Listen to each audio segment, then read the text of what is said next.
What is up, everybody? Welcome back to Web3 DJs. You know, if it's happening in the NFT, crypto, or Web3 space, that we're highlighting it here.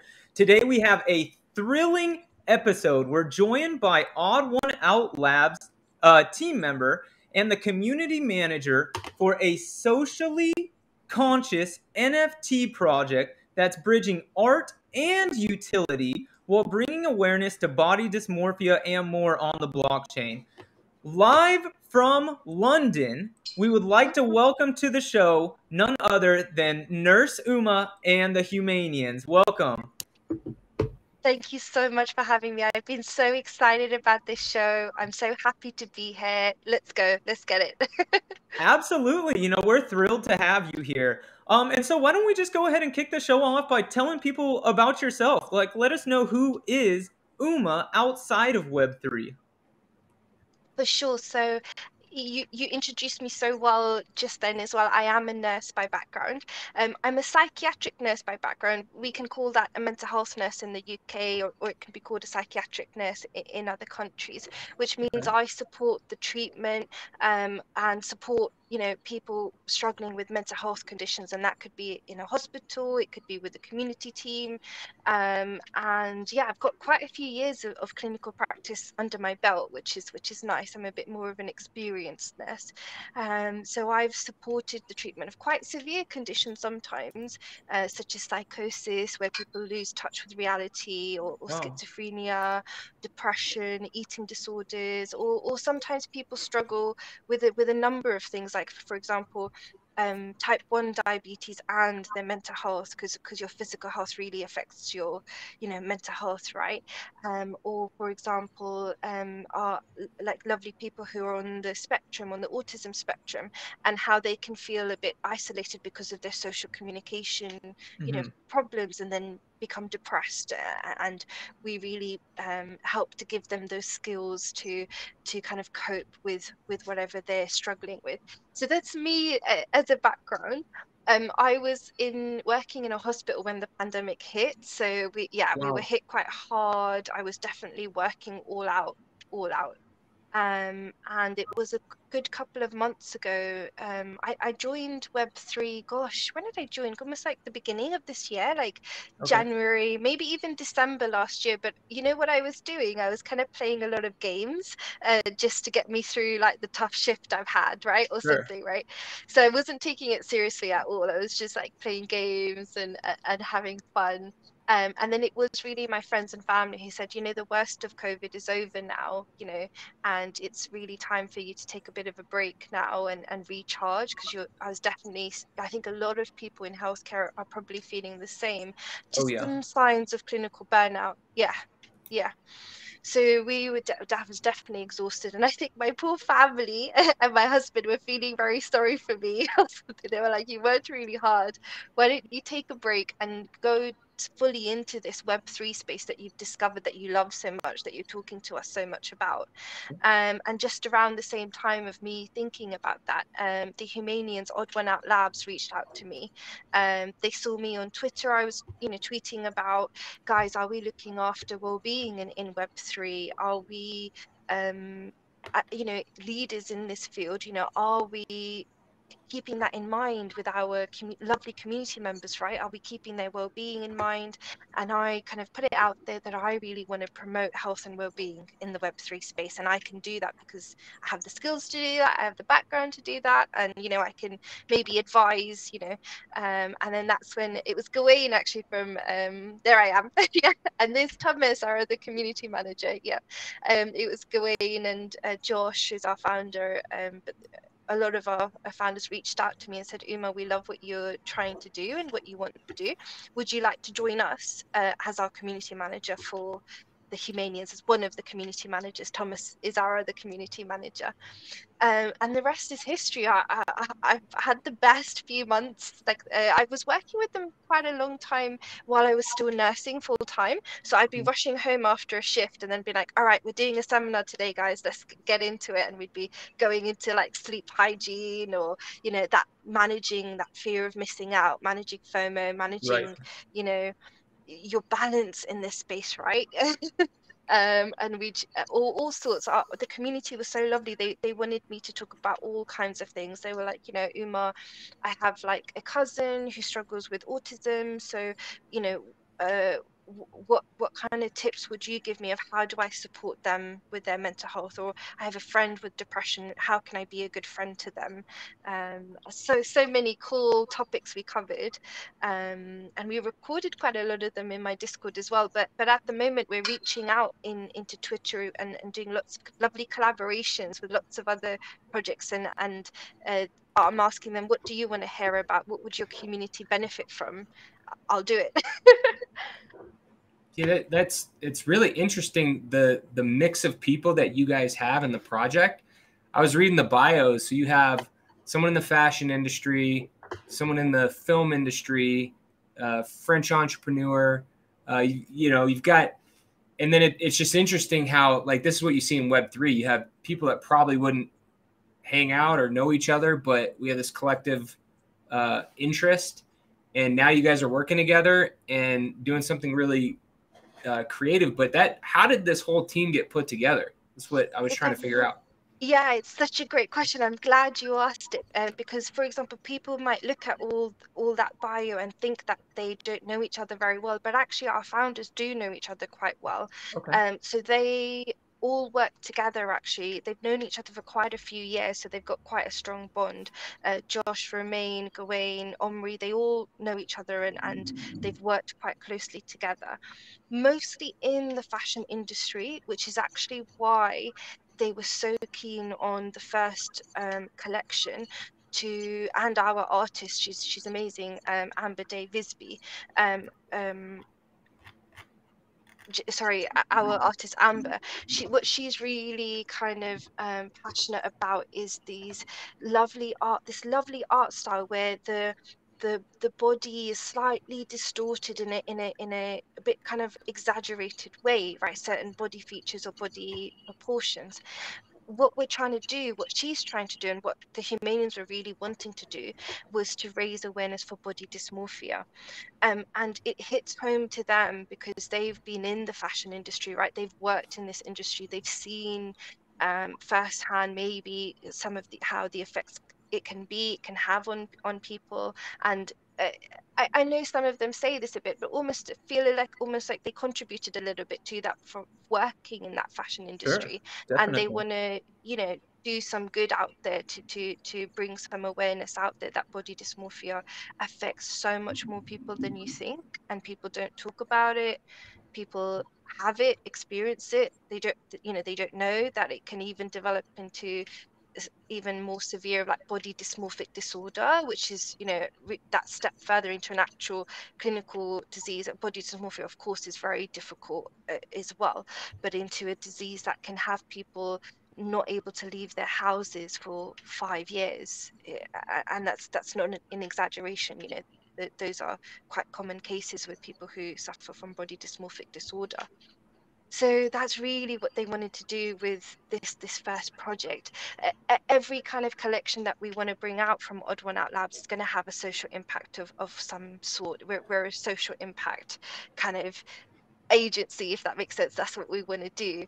And we've started off, with body dysmorphia, which is why it's great that they got me involved, right?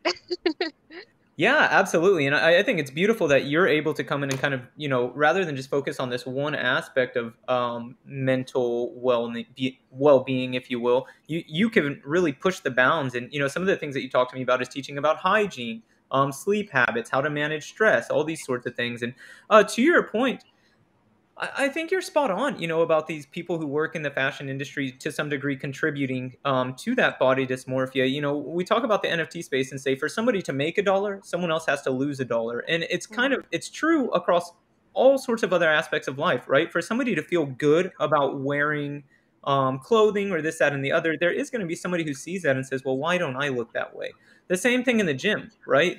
People exercise, of course, for well-being and that sort of thing, but when they look in the mirror, part of the thing that drives them is they aren't comfortable with how they look. Even the most, biggest, brawniest guys in the gym, they're still after more and more and more. And so it's really interesting that you're able to actively attack that in this space. So I do want to ask you, how do you think the kind of anonymity of NFTs in Web3 has contributed to people being more or less open to, bring up topics that they might have not spoke on otherwise or questioned about otherwise? I find that anonymity useful because mental health has so much shame and stigma, and my Right. community members, they can just talk to me behind their username. It's not their real name. I will never even call out even their username. If we're in a space, I will just, they can message me questions privately or message me in some sort of groups some way and say, can you talk about this topic or that topic, and I'll just dive into that topic and give all the wisdom that I have, or all the resources, and kind of, we can signpost a lot as nurses, and signposting, if you want to read further, go into here, go into there, without them having to reveal their name, who they are, where they're from, and no one knows, like, and that privacy, or having that privacy, can be so important for people, because it's such a shame that we still have this stigma, right, with mental health. But we do. It's different in different countries. I think we're really progressing in London, for example, or in the UK. But I mean, our communities are from all over the world, right? And some of them are facing real kind of prejudices, For and that they sure. can't open up. Yeah. It's not, maybe not even safe for them to open up about certain things. So it's nice to have me on Discord thing. But I do really like being doxxed, if that makes sense. I really like that, because it's just, it feels nicer for me as well. I can come on camera, or I sometimes I do it in my Discord. I'll come on video and I'll be like, hey, let's talk face to face if you want to. Some people do, and it's, you have that connection that we call it a therapeutic relationship in nursing, but you can build that a bit better when you're more face to face, right? Yeah, absolutely. I feel like I would feel better talking to you, seeing you now and talking to a real person as opposed to maybe just somebody on the other side of a chat screen that I have no idea who the individual is. Well, Yeah. I'll tell you what though. So I never used Discord ever until I got into NFTs. I never had friends on Discord. The only reason I changed my profile picture initially is because it seemed like everybody was doing it. I was like, well, what's going on? Because I was right at the very beginning when it started, and some of the guys I was following in this DFS space started changing it, and they had .ets, and I was like, what is this? And so then I changed it, and it was really interesting. My family and a lot of people that I knew, because I did it on Facebook just because no one did it, and people were just like, what is wrong with you? But in the Discord communities with these people, we met doxed or undoxed, and a lot of us never actually met each other for a few months because I don't know, it's just kind of a weird thing in the space, but it's evolved into this, like some of my closest friends now are on Discord, and we talk multiple times a week, and I've now been to in real life events with these people, but I promise you I would have never probably been friends with them. And they're some of the most interesting, unique, different people I've ever met. Some of the smartest people. I've learned the most about Web3. And it was it's such a backwards way from everything I know on how to meet people. And I guess I just hadn't thought about it until you were talking about that. But it was a very interesting experience. And even meeting for the first time in real life, that was, you've been seeing these people on Discord for a while. That was strange. And like we were saying before, this NFT NYC, it was almost like, imagine everybody that's there you're meeting for the first time, and all is a PFP for most of these people. It was like one big blind date meetup. It was really interesting. Yeah. I just thought that I hadn't thought about it until you said that. Yeah. So I hadn't thought about it. Yeah. Uma, why don't you talk to us a little bit, because you mentioned earlier you were a mental health nurse outside of Web3, right? This is what you did professionally. Even when you first transitioned in, you talked about kind of running from your nursing shift to go check out and play your role on the Humanians. So what kind of parallels are you seeing between the mental health opportunities people were going through outside of Web3 and the mental health opportunities people may be going through here in the crypto NFT Web3 space? Are there similarities? Are there differences? Talk to us a little bit about that. Yeah, I can definitely see a lot of kind of burnout in the NFT space. That's people who are so excited about the space. The space is so exciting, right? And people want to come in and you want to achieve things really quickly. You want to be on Discord all day, Twitter all day, and you want to, like, people want to achieve things in such a short. I see you, Hofstad, putting your hand up, right? Got you. So, put it like, wanting to just achieve, I want to achieve this amazing like goal or something in the next 2 weeks or 2 days, or that's what I see. And then I see people burn out, and I see them come to me saying, I FOMO'd my soul into this space, and I'm like, I'm not sleeping, I haven't slept in days. I hear that, Yeah. I haven't slept in days. I'm struggling. My family are upset with me. My girlfriend's upset with me. My wife's upset with me. I haven't spent time with my kids. And now I'm like, why did I do all of that? Was it worth it?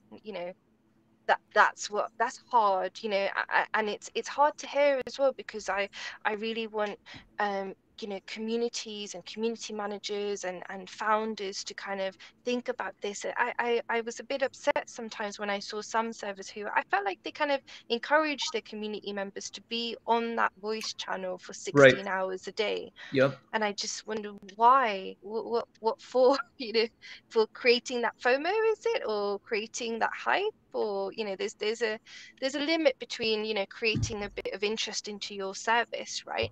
And you got to balance that, looking after the well-being of your community members and what you expect from them. Yeah, most definitely.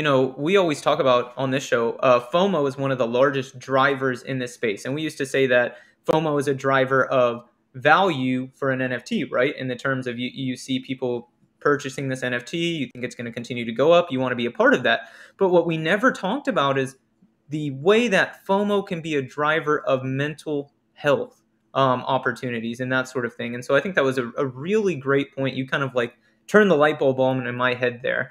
And so while we're on the topic of mental health and Web3, I know that you had some questions that you wanted to ask Hofstra and myself. So I think this would be a perfect time to do it. This isn't something that's happened on our show yet.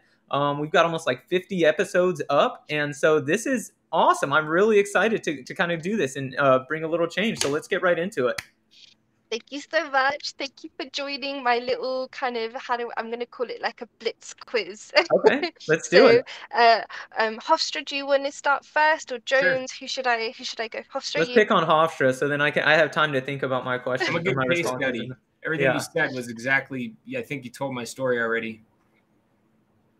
Okay, let's do it. Okay, let's do it. So Hofstra, do you feel that you have found the right balance in Web3 and NFTs?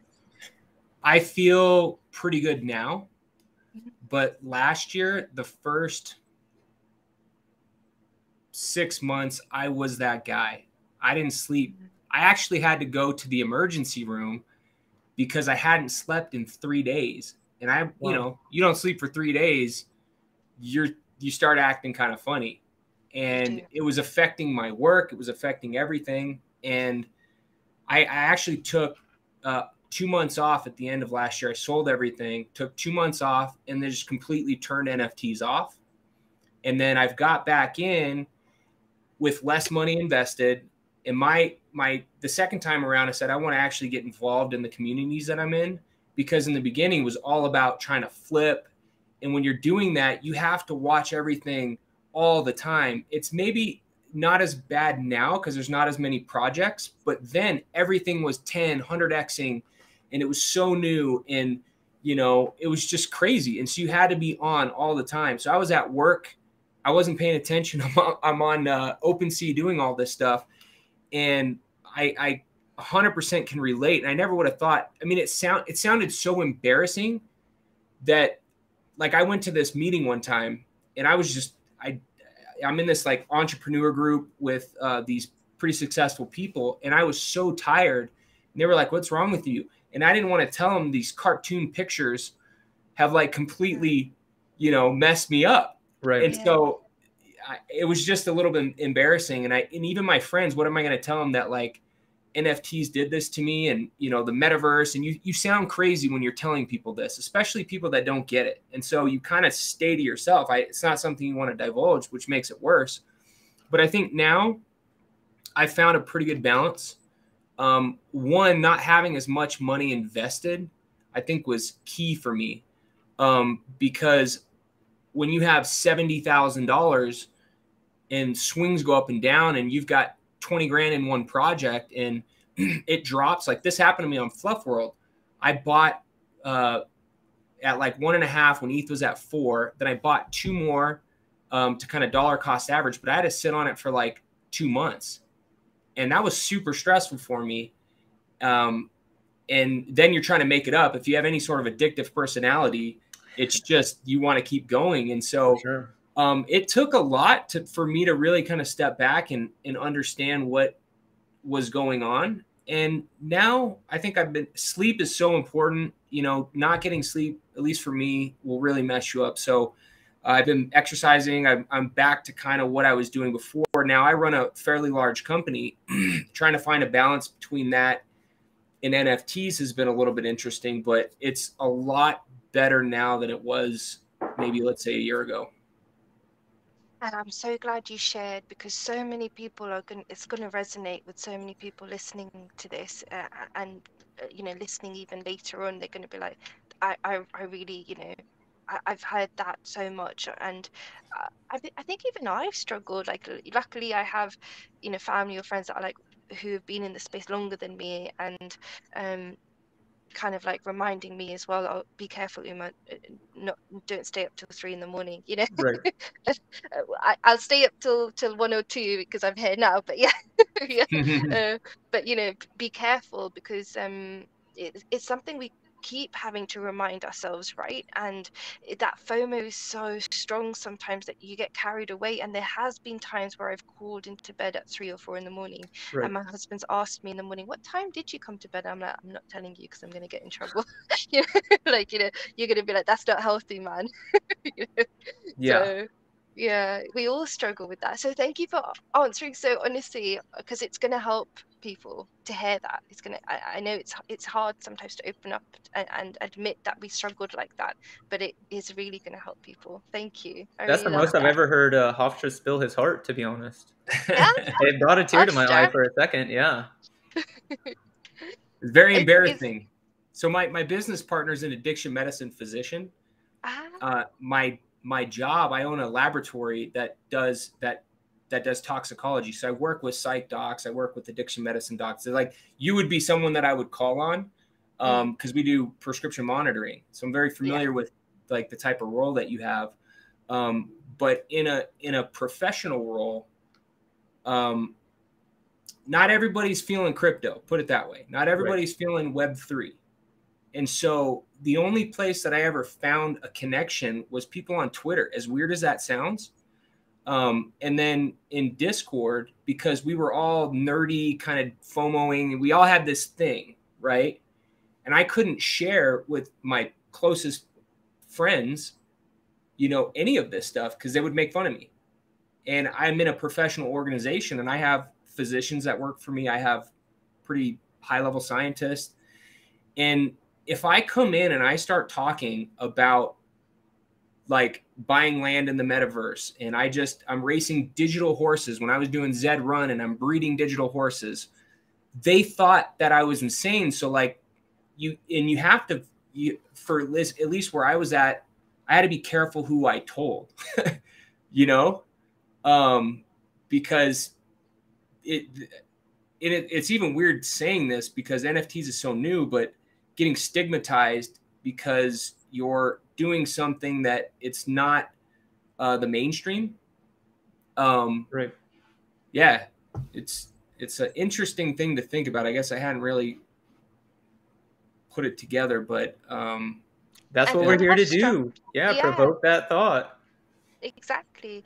And Hostra, you've reminded me of so many things there. Like, for example, I sometimes do a seminar on helping people when things crash. So when Luna crashed, when ETH crashed recently, obviously I was out there doing seminars on helping people how to manage that kind of disappointment and that heart-sinking feeling, right, when you're asked your portfolios down and like how to get through it. And part of that kind of managing that disappointment thing, I would say to them is like, okay, I want you to reach out to people. Of course, it may, I would even find myself saying, of course, maybe be sensible who you reach out to. You don't want to be reaching out to the people who are going to be like, I told you it was a scam, what the hell are you doing? You know, like, Right.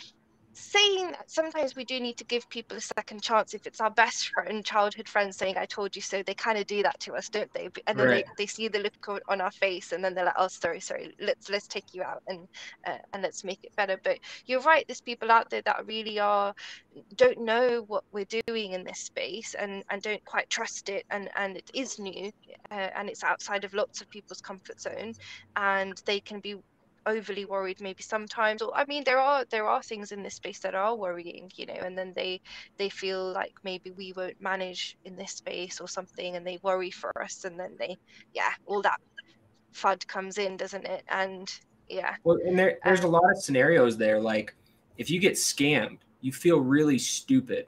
If you lose $1,200 because you trusted some guy, you know, told you he was going to do it, like a lot of times people don't talk about that, right? Because they don't want to look dumb. But it hurts. It's a real hurt, you know. And then you start coming down on yourself because you're like, I'm stupid. I shouldn't have done that. How you know, even if you've been in the space for a while, it can happen. But imagine somebody that clicked the wrong button and got a Bored Ape or a Clone X or anything sizable, or even to some people like having a 0.2 ETH thing could be their savings for 3 months, and they're getting into it and they do something and lose it. That could be devastating. Yeah, I lost $500 by trying to transfer from one. I think it was from like Binance to Coinbase or something, because I was getting annoyed with all the apps in my thing, and I clicked the wrong. So I clicked something wrong. It's gone. So I've never seen that again. £500 is a lot for me. I'm a nurse, you know. I'm not a doctor, so you know, like I was hurting for a few days, and I was trying really hard not to do that thing, because I tell my patients not to do this. That thing that we automatically do. I'm so stupid. I'm so, you know, but it's not, you know, that's not showing myself like being compassionate to myself. That's not, you know, showing myself that love. And I was trying to do what I tell people to do, which is like, how would you talk about this if this was your lovely husband or your lovely brother, or, you know, your lovely, would you tell them they're stupid? No, you wouldn't. You would pick them up and you'd be like, don't worry about it, you know, we'll get through this. And you're in this new space and you don't know any of these apps and all this cryptocurrencies. You don't know how blockchain works. You don't know how, you know, it all does. You'll find your feet now you know that, you know, the first few transactions you're going to run it through with your brother, right? Right. Or, yeah, exactly. And not feel like you're bothering them. Yeah, we really don't talk about this stuff. I mean, I've been in a couple Twitter spaces where they talk about mental health, but largely what you have in the NFT space is you have a lot of influencers, right? Mm-hmm. And there's a certain image that you have to uphold because you're the guy talking about NFTs, or, you know, there's some pretty big people that, you know, now they're not as loud, but it's a lot of like, everyone wants to tell the success story and not talk about, you know, the losses or some of the stuff that actually really hurts. So then you got to keep this ego and this image up. But part of me feels like the downturn in the market is a very humbling thing. For sure. I think that it'll bring humility to the space. But it'll be interesting to see how the space grows, because when there's another bull market, you're going to have more people come in, and then it'll be this FOMO thing all over again. But there's going to be people that know what's going on, and there's going to be people that don't, and there's an opportunity there for the wrong people. So it's just, I know that's so cliche to say we're so early, but these aren't really things that you would think to talk about in a year and a half of a space being open. Yeah. You know, or like even think about gaming addiction. That wasn't a thing that long ago, right? And so now you've got NFTs, Twitter, Discord. So you throw things that are already addictive like social media, and you add a couple more components like gambling and all this other stuff. It's a different animal than I think a lot of other things that are out there, because there hasn't been the ability to trade JPEGs before.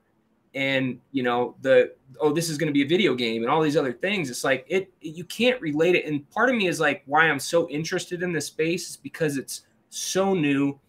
Things are being developed, and the experience of being there when something is being created is exciting.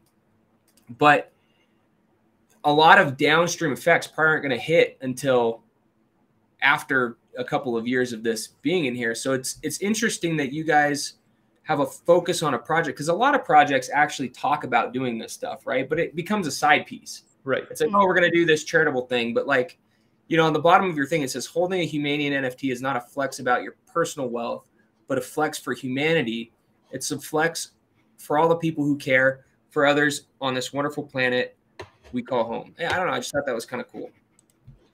Thank you. Yeah. We really really passionately want to change that a little bit. We want to start a new trend. We want to start like, this is my social flex. I care about this, and I care about people, and I'm going to spread this positive message out there, healthy message. I'm going to help people be, you know, the best versions of themselves that they can be, and kind of guide them a little bit, you know, pick them up and brush the dirt off their knees and then push them back out again. Which I think lots of people in this space really want to do. There's a lot of good people in this space. It really reminds me of like the origins of, at least whenever I joined this space, it really was those like, we're all gonna make it vibes, right? People cared about each other. They said, we're building a space around community, caring for others, and that sort of thing. And that's really, seems like you guys are bringing us back to our roots. So yeah, I really enjoyed that. Did you have any other questions that you wanted to rapid fire off? I do. Put Sticky on the hot seat. Yeah. You did so well, though.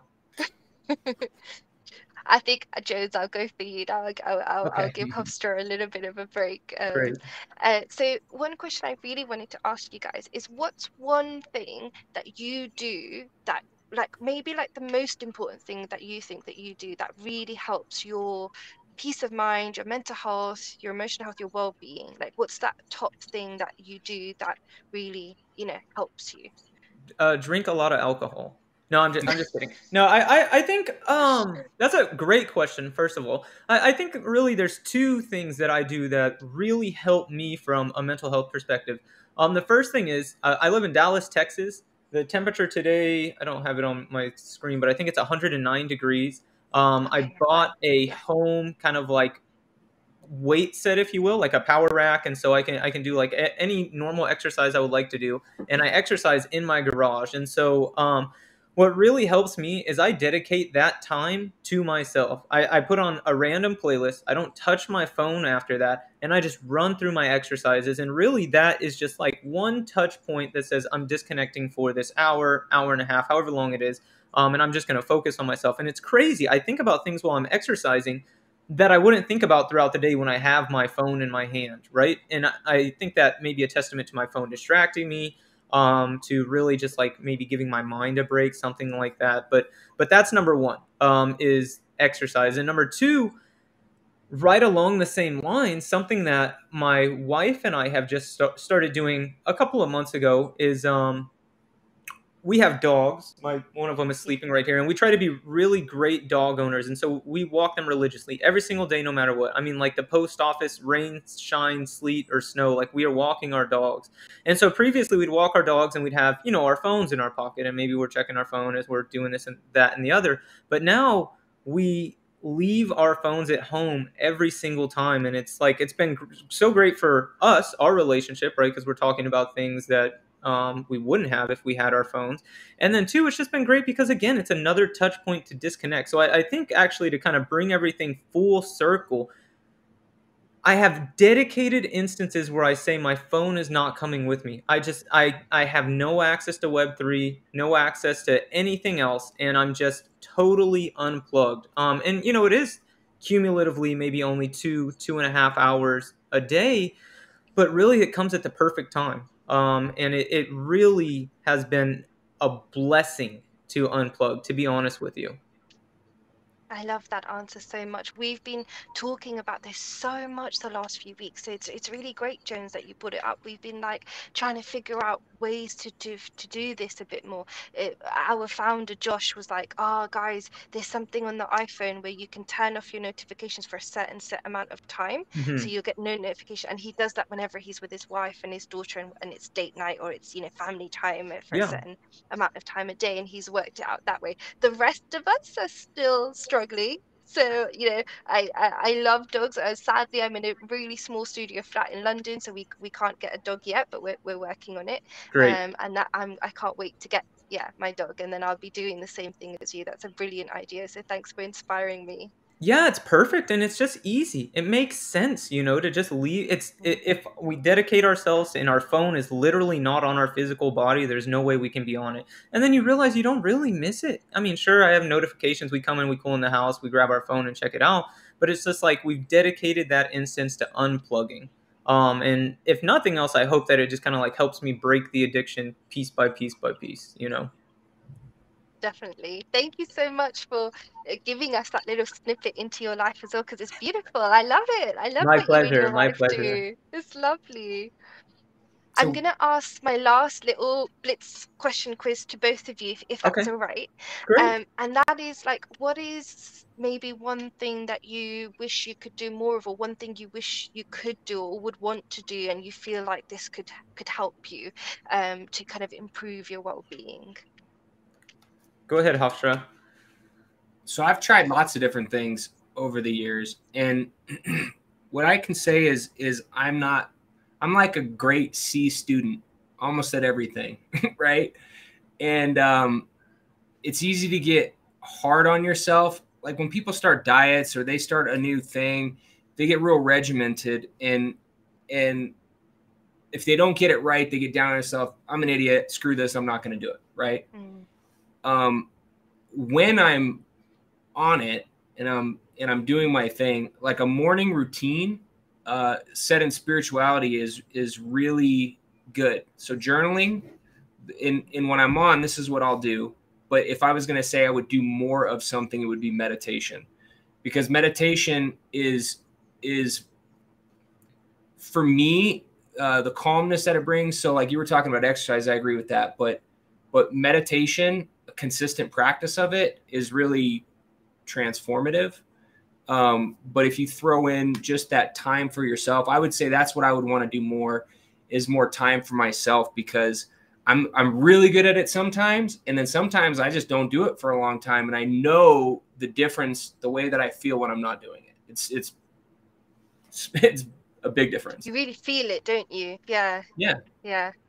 Like if you start your day and you just get up and, you know, you're late, you hop in your car, you're in traffic. By the time you get to work, you're already like wound up, right? Someone talks to you, all of a sudden you're snapping, and then that just, it just messes up. But if you start your day, you get up a little bit early, you know, you put a little music on, maybe stretch, kind of, you know, throw some meditative music on, and just, it doesn't take long. It's, you know, 5-10 minutes even, writing some stuff down, getting a coffee, eating a good breakfast. Like your day just goes so much different. And I had a situation yesterday. I was telling Sticky before that I had a moment, you know, where, you know, I got caught off guard and I snapped, and I couldn't sleep all last night. So today I'm trying to get back to it. And that's one thing I've really learned, is you don't get that time back. So if you didn't have a good day, just get back to it when you can, because you can't get the time back. Yeah. And I've learned that over the years, that I'm not as hard on myself if I'm off, because I know that there's things I can do to get back on. But, you know, in an NFT craze, when you're manic, good luck. You know, someone else is going to have to like point that out, or maybe see a specialist or something. But, yeah. I think that's great. I'm going to give meditation a try. You know, Sugar Sean talks about it all the time. So maybe I'll check You know how I learned to meditate? It was that? the hip hop version. So it was Russell Simmons' book on meditation. Love it. And I love that, because meditation means so much to different people. So for me, people like my friends and family who know me know that I love trees. And the reason I love trees is because I'm doing a kind of meditation that's called like mindfulness awareness, like mindful awareness. And what I'm doing is I'm admiring that tree, and I'm looking really at even all the different colors and how it's a little bit lighter at the top where the sun hits it, and it's the bird's nest that other people haven't noticed, but I know it's there, and the family of birds that live there, and the squirrels, and the like, really like the beauty of it, and you really take that in without maybe paying too much attention to any other racing thoughts that are going on in your mind, really just fully embracing that beautiful thing of nature.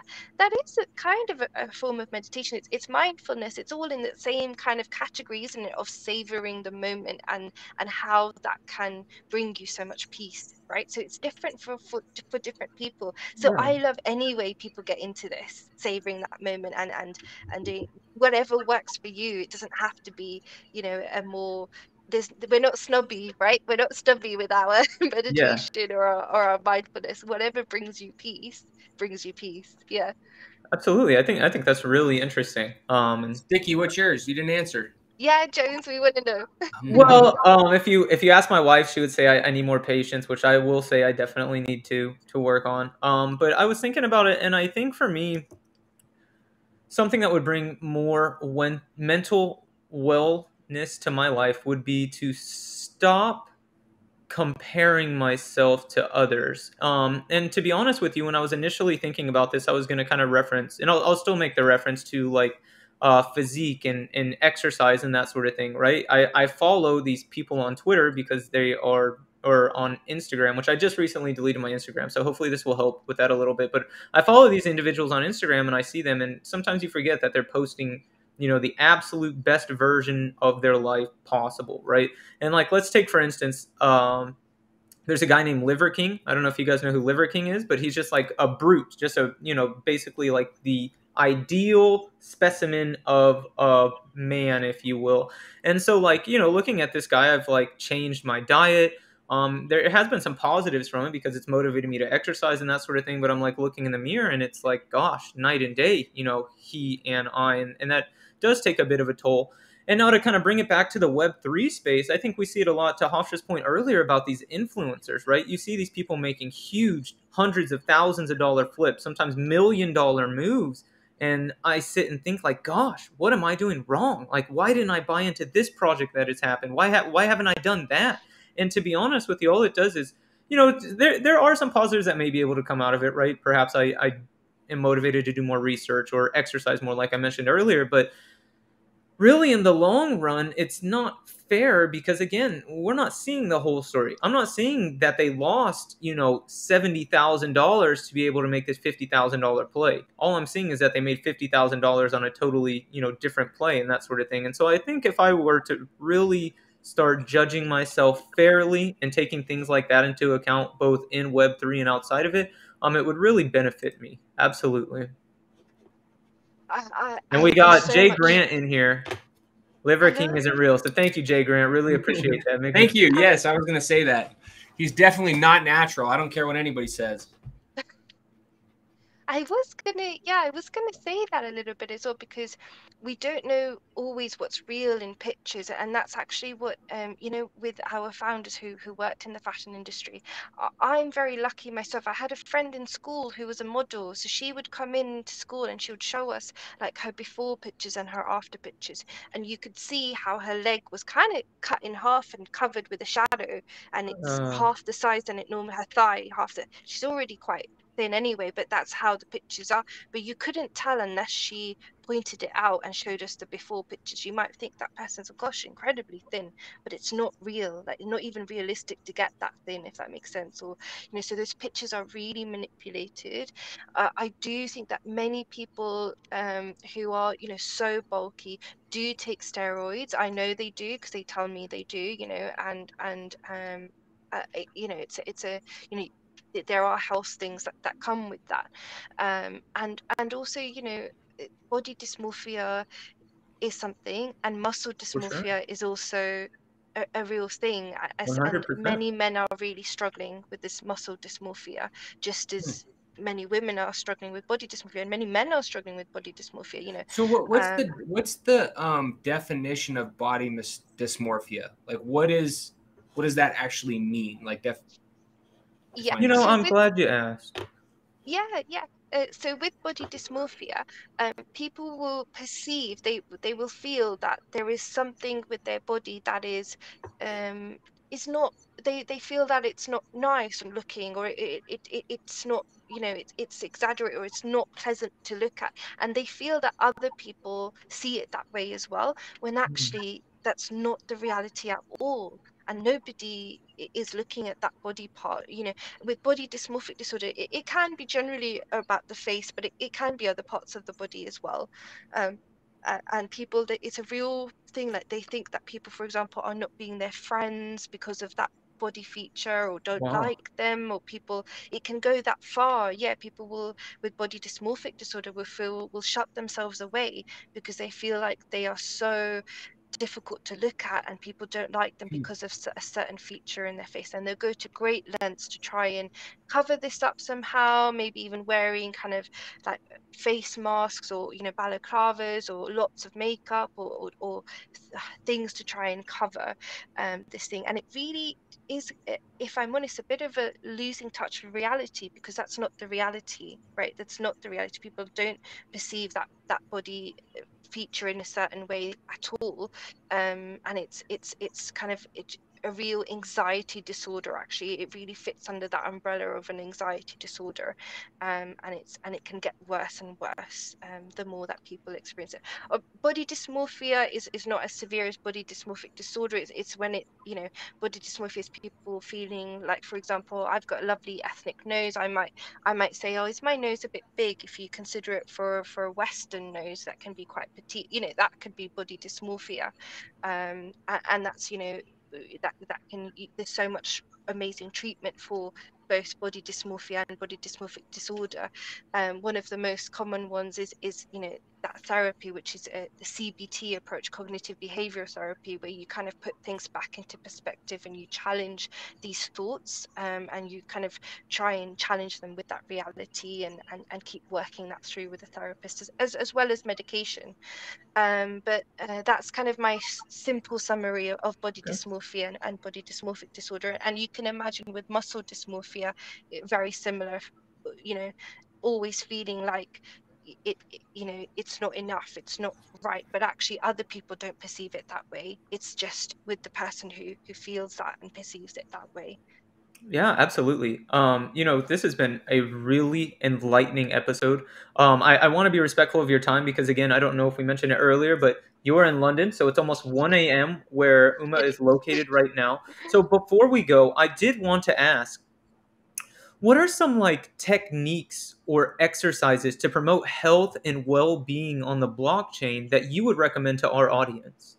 Oh, I'm so glad you asked. I have so many. I'm going to try and rush through some of them and Sure, sure. summarize, if that's okay. Yeah. Great, I think my perfect.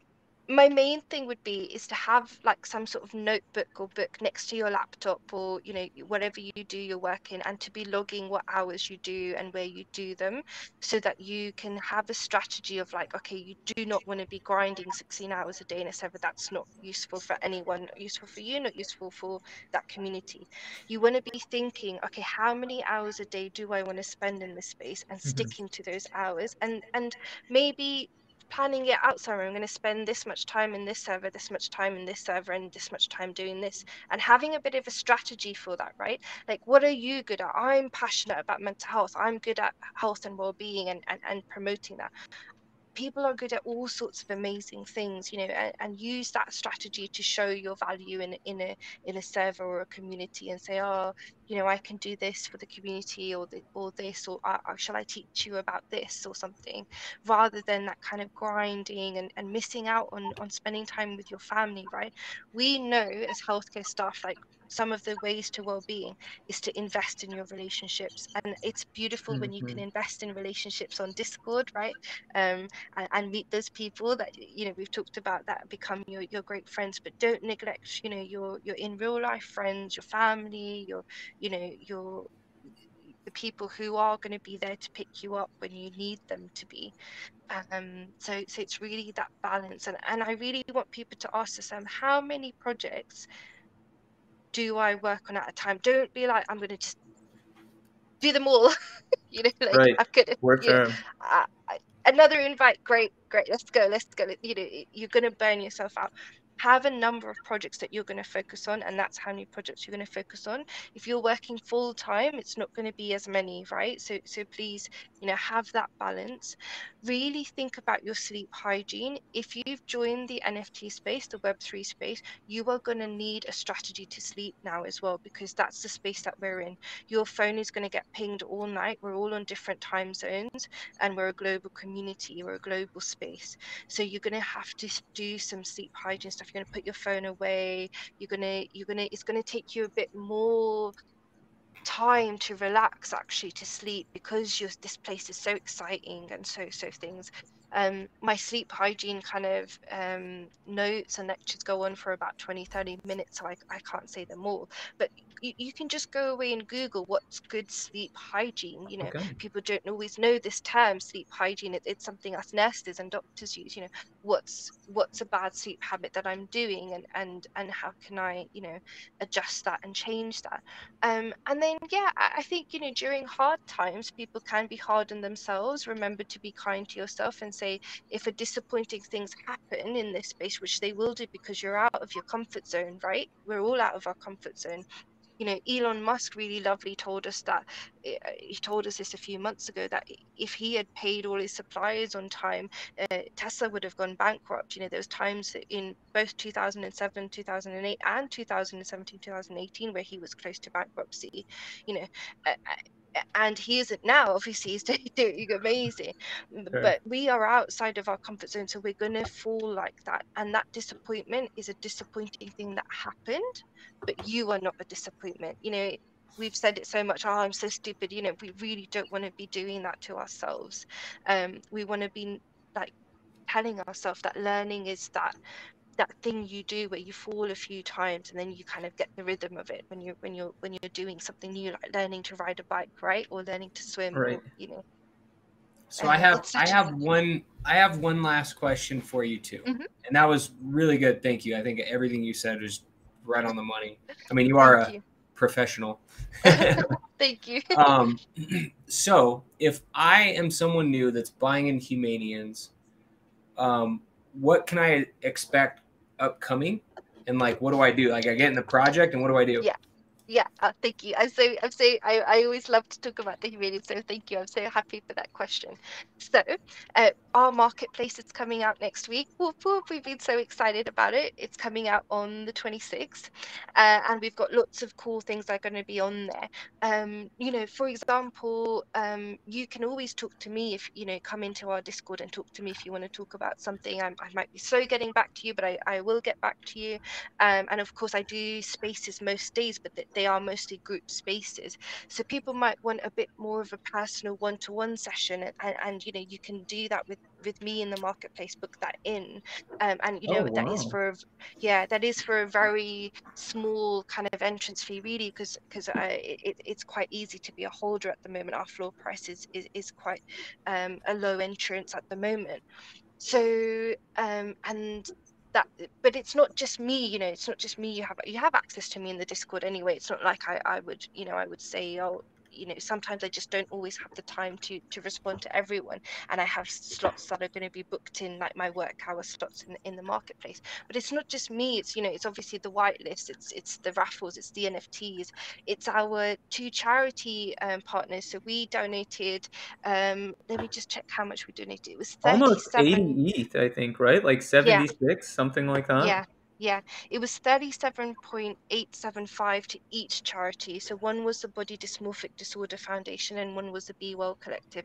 And we, Josh and Romaine came to London a few months ago, and we managed to give it to. I was there when we gave it to our charity partners in person, and it was so lovely. And we managed to do it before ETH crashed, so the money was very safe with them before that happened, Wow. which is Great. because I feel for projects. I know some other projects were really wanting to do that, but they couldn't when ETH, you know, was volatile as it has been recently.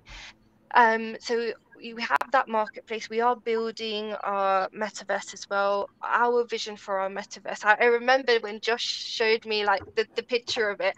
of building it. I was like, where's my office going to be? And he knew me so well. He saw the biggest, tallest, pinkest tower, and he like circled that on his phone. He said, there you go, that can be your office where Perfect. people can come and visit you. But that's really, you know, what we want to do. We want to create this metaverse where people come, they recharge. That's the Zen zone. That's a zone where you can come and talk to me, come and talk to the other. Because honestly, sometimes I'm not always available, right? I'm not on the space 24/7 because I try and keep that good balance. And I'll notice someone was talking about something, and the whole community comes together and are like, "Oh, we're here for you. You know, Uma's told us this, or you should try this, or have you done this?" And you know, I'll ping Uma and I'll tell her to come on, and the whole community is just really supportive like that. We want to recharge people, you know, brush that dirt off and pick you up and help you to just be the best version of yourself. And of course we do have exciting things coming out as well, other collections, PFP collections that are, you know, in the works. Our artist Bisbee is working super hard, so lots and lots of work that we are doing and building, and exciting things coming out in our marketplace. Some of us, because we're a bit childish like that, have been especially excited about the merchandise and the t-shirts, and because Very our nice. artwork's amazing, right? Yeah, you can see Absolutely. some of our, like, I've been taking home trophies. This is one of our Humanians from our art gallery thing that we did, and we're all really excited to be wearing our proud, you know, Humanians and social flexing. Absolutely. So, again, this has been a great episode. I want to make sure we close with one of the comments from our viewers here. You know, clearly you are adored by the community. I also want to make sure that our audience knows I've got 4 Humanians. They're all staked right now. They've been staked, I'm pretty sure, since you guys put that opportunity up there. So, you know, they've been earning their change token. I'm ready for the marketplace to drop. That is, again, on July 26th. Really, this has been one of the better conversations that I think we've had. This was really enlightening, very engaging, and we're talking about hard topics that people don't want to talk about, blockchain or off the blockchain. And so we really appreciate you coming on today. Last thing before we go, I know you're in London. Is there a football team you support? West Ham United. You Okay, guys that's know all them? right. The Yeah. Hammers, yeah, Never that's heard of okay. them. Could be worse for sure. I'm a Liverpool guy, you know, but it might be a little different since I'm No, Are here. they in like the Liverpool, NFC or the classic. AFC? Say that again, I said, are they in the Hofstra. NFC or the AFC? Yeah, see, that's a NFL football joke. That's an American thing. Well, Excuse me, you yeah. guys didn't get it. But yeah, absolutely. Liverpool So are good, by the way. I'm just an East London girl, so West Ham it is for me. I watched very nice. Toby Yeah, there's Lasso, so I'm pretty some, much an expert. yeah, there's some big UFC fights coming on in this weekend here in London at the O2. So I don't know why I'm saying that, but just a nice connection there. So anyways, like I said, really appreciate you coming on. The show was great. I think people are going to get a lot of value out of this. And thank you for challenging us and giving us the opportunity to kind of share about, you know, how these topics impact our life. And again, I took some great notes. I think we're definitely going to grow from this. Now, everybody can find you on Twitter. Let me go ahead and share this before we go. They can find you on Twitter at Nurse Ouma. And That's me.